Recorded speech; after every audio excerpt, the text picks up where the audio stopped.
Улсын хурлын дарга гишүүдээ Монгол Улсын их хурлын даргын 2025 оны 192 дугаар захирамжаар дунд хугацааны төсвийн хүрээний мэдээлэл төсөв, төсвийн гүйцэтгэлийг улсын хурлд өргөн мэдүүлэх, хэлцэн батлах, бусад хууль тогтоомжийн төсөвт үзүүлэх нөлөөллийг судлан санал дүгнэлт боловсруулж улсын хурлд танилцуулах үүрэг бүхий ажлын хэсгийг улсын хурлын дэд дарга хээ болгондоо гаргалуулан 26 гишүүний бүрэлдэхүүнтэйгээр байгуулсан болно.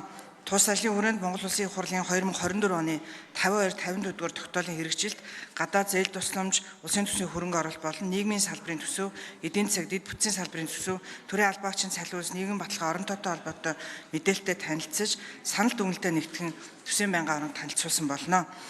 Дунд хугацааны төсвийн өрөөний мэдээлэл, төсөв, төсвийн гүйцэтгэлийг улсын хурлд өргөн мэдүүлэх, хэлцэн батлах хууль эрхцээ орчинг сайжруулах хүрээнд Монгол Улсын их хурлын хуралдааны дэгийн тухай хуулинд өөрчлөлт оруулахаар өргөн барьлаа.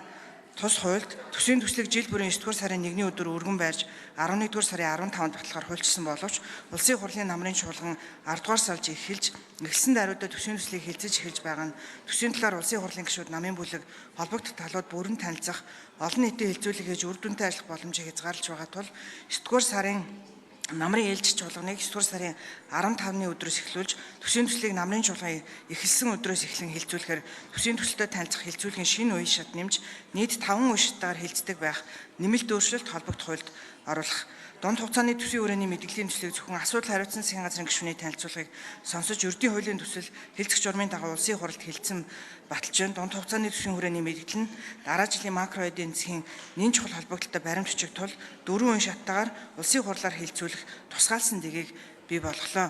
Монгол Улсын их хурл төсвийн хүрээний мэдээллийг батлахдаа нэгдсэн төсвийн зарлагын дээд хэмжээгээр баталдаг.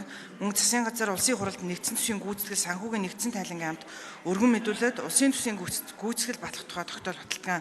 Энэ улсын хурал төсвийн гүйцэтгэлийг бүхэлдний хянж батлахгүй байгаа буюу өөрөөр хэлбэл орон нутгийн нийгмийн дадлын сан, эрүүл мэндийн дадлын сан, үндэсний баялагын сангийн төсвийн гүйцэтгэлийг хянан батлахгүй байгаа явдал юм а. Иймд Монгол Улсын их хурлын чуулганы хуралдааны дэгийн тухай хуульд цохилт өөрчлөлтийг оруулах.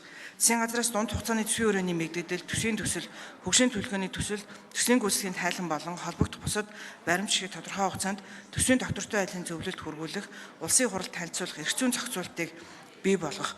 Монгол Улсын ерөнхийлөгчийн төсөвт тавьсан хоргийг улсын хурал хүлээн авсантай холбоотойгоор төсөв хэлцэн батлах хугацаа, чуулганы хуралдааны дэгийн зохицуултыг нэмэх шаардлагатай байна. Ингэснээр хоргийг хүлээн авсан шалтгаалan төсвийг шинээр хийлцэх асуудал хууль зүйн маргаан үүсэхгүй байх дэгийн хувьд эрх зүйн зохицуултыг тусгасан болно. Үүнийг дагалдан Монгол Улсын их хурлын тухай хуульд Монгол Улсын их хурлын намрын ээлжих чуулганы эхлэх огноог 9-р сарын 15-ны өдөр болгож өөрчлөх хуулийн төслийг боловсрууллаа. Эдгээр хуулиудыг дагалдуулан Монгол Улсын их хурлын хяналт шалгалтын тухай хууль, төсвийн тухай хууль, төсвийн доктортой байдлын тухай хууль, хөгжлийн бодлого төлөвлөлт, түүний удирдлагын тухай хуулиудад өөрчлөлт оруулан өргөн мэдүүллээ. Хэлцэн шийдвэрлэж өгнө.